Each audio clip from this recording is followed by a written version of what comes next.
What's shaking, guys? Welcome to the passenger rear wheel well of my 2012 Porsche Cayman S.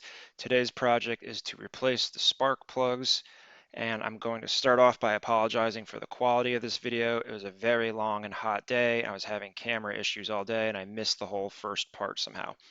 Didn't miss too much, so I'm just going to also apologize for leading off with a voiceover just to give you a little bit of idea of what's going on here, and then we'll get into the normal video. So Porsche recommends that the spark plugs be replaced every 40,000 miles, and I don't believe that this is because the plugs are actually go bad after 40,000. Rather, I think it's because of the engine location of the car. It's down low and it's in the rear, and it's a little bit, the plugs and the area where the plugs sit is a little bit more exposed than it would be on a front mount engine with the plugs, up a little bit higher and possibly pointed toward the hood. So what I've read and what I believe is that Porsche doesn't want the spark plugs to get stuck in the head because of corrosive elements, salt mist, just general gunk getting kicked up off the road and working its way in there and kind of causing some corrosion. So, you know what, plugs are cheap enough. This didn't take very long and it's just basic maintenance. So I went ahead and did it. So the first step is actually the plugs kind of reside behind this black plastic plate right here, which was easy enough to take off. It's a Torx bit right here, a couple of plastic nuts on the top here and here, and then you replace or you remove this black plastic liner that's on the right here. And that's just held in by a couple more Torx bits and a plastic nut. This isn't rocket science. If you take a look at it, you'll be able to see what's going on. And then behind this, as you'll see, we've got some O2 sensors in the way and some other miscellaneous shielding. So with that, let's get into the actual video. All right, much better. So next thing I got to do is get this O2 sensor out of the way because that heat shield there has to come out. Now, I do not normally recommend this. I would say to use a actual O2 socket. However, I can't get the O2 socket on the space there, so I am going to drop my wrench a bunch of times and then go the old brute force and ignorance method.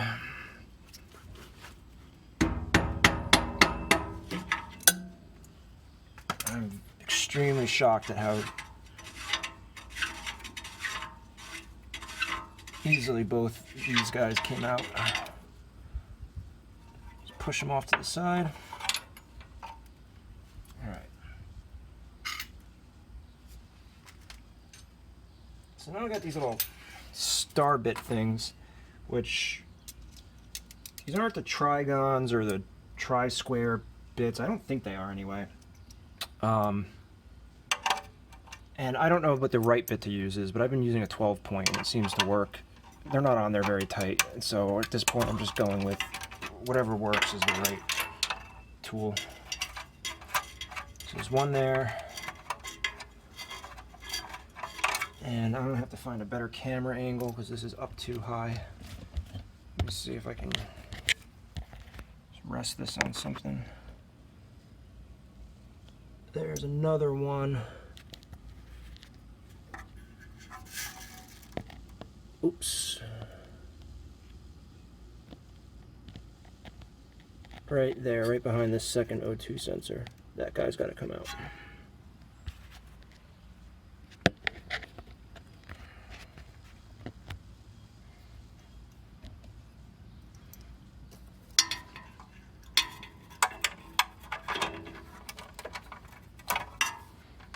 Yeah, those guys are barely on there.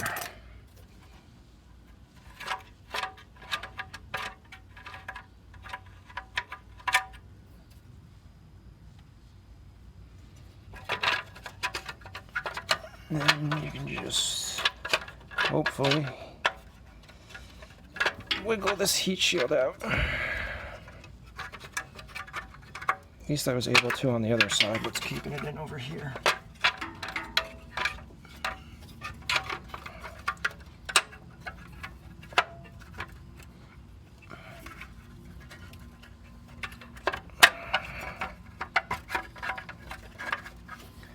I guess this back O2 sensor doesn't have as much slack as it does on the other side. And so I'm going to try to do this without cutting the cable. Though it's in there pretty good right now. So maybe I'll just try to take that rear O2 sensor out on this side as well, using the same SAE approved method.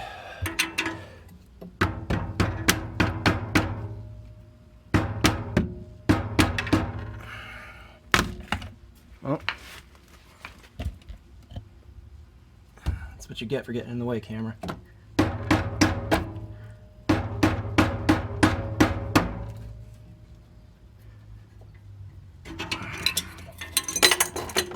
Wonderful.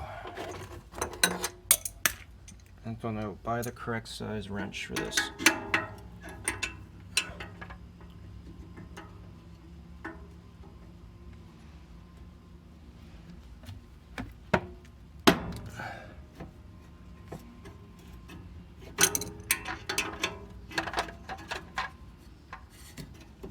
There we go.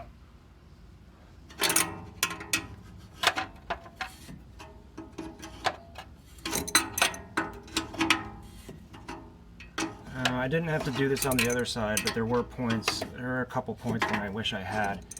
I was able to do it, but so this might not actually be such a bad thing.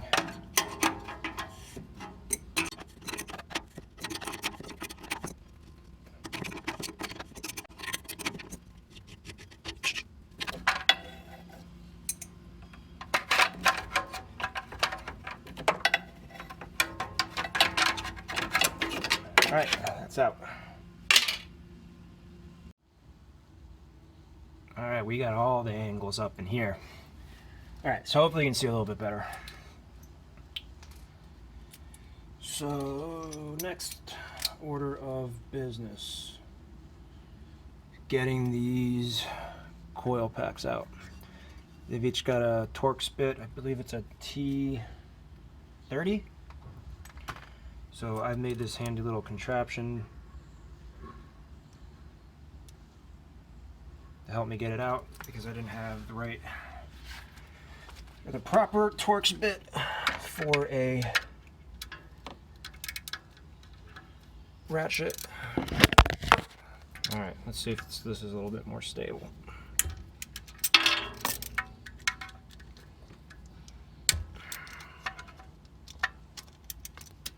This is a little bit of a pain in the ass back here. Alright.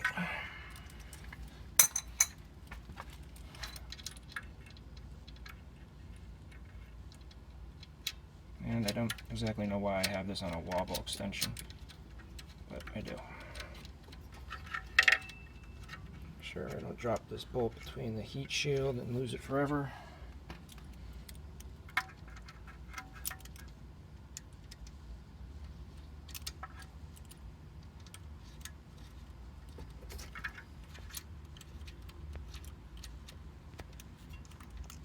Same deal.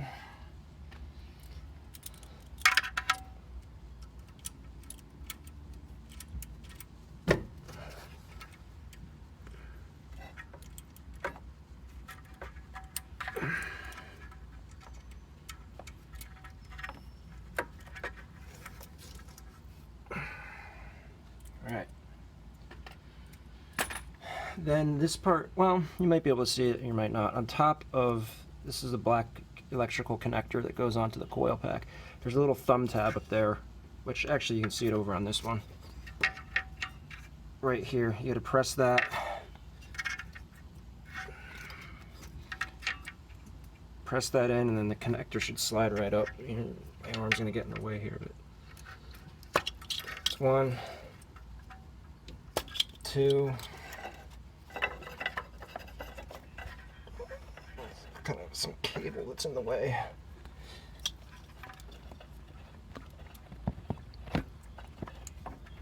There's always one.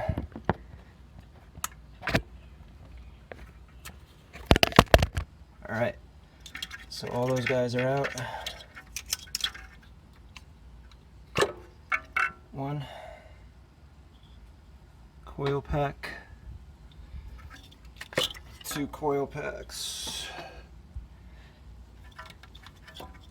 3 coil packs. If you watch Sesame Street, you'll get that. Alright, so let's take a look. That one's better. There you go. Those are way down in there. So, for that, we go with the big extension. Oh, at least for the first two.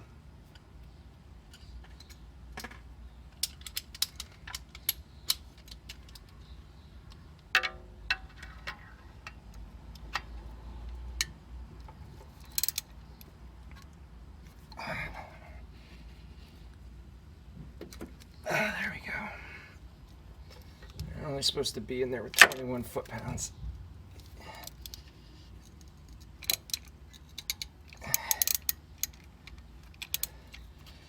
It scares me a little bit because he feels so tight coming out.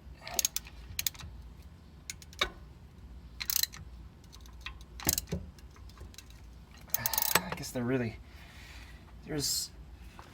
that's the reason why they want you to do it every 40, because man, these things feel like they're in there another 10, they ain't coming out. At least they're not coming out in one piece. I wonder if the socket is bashing up against something.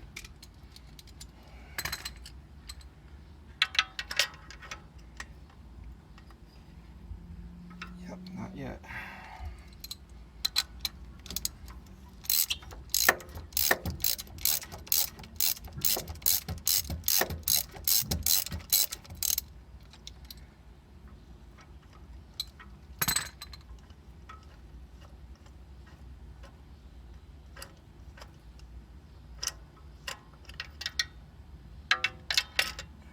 Yet.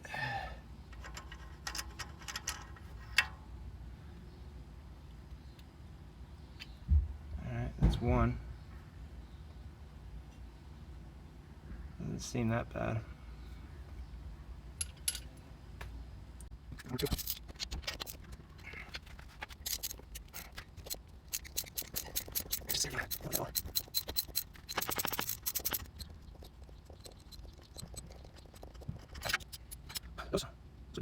Now third one.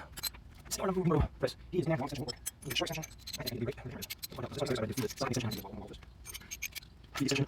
And first, then put this in there. On sides. Okay, so that's important. We already got. What do you got? And like that. We got this here. You can see like on there. I'll show this. Let's see. I'm check this away.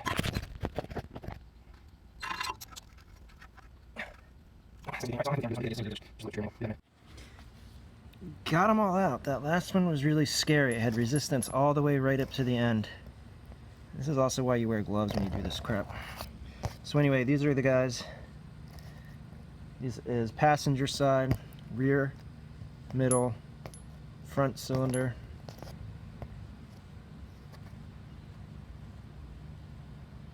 These are some pretty good looking plugs. I guess they only got 40,000 miles on them. They should be pretty good looking.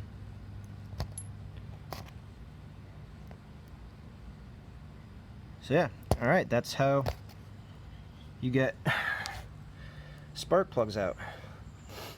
So I'm going to invoke the age-old mechanics saying of installation is just the opposite of reverse, and then just repeat on the other side. And that's how you do spark plugs on a Cayman.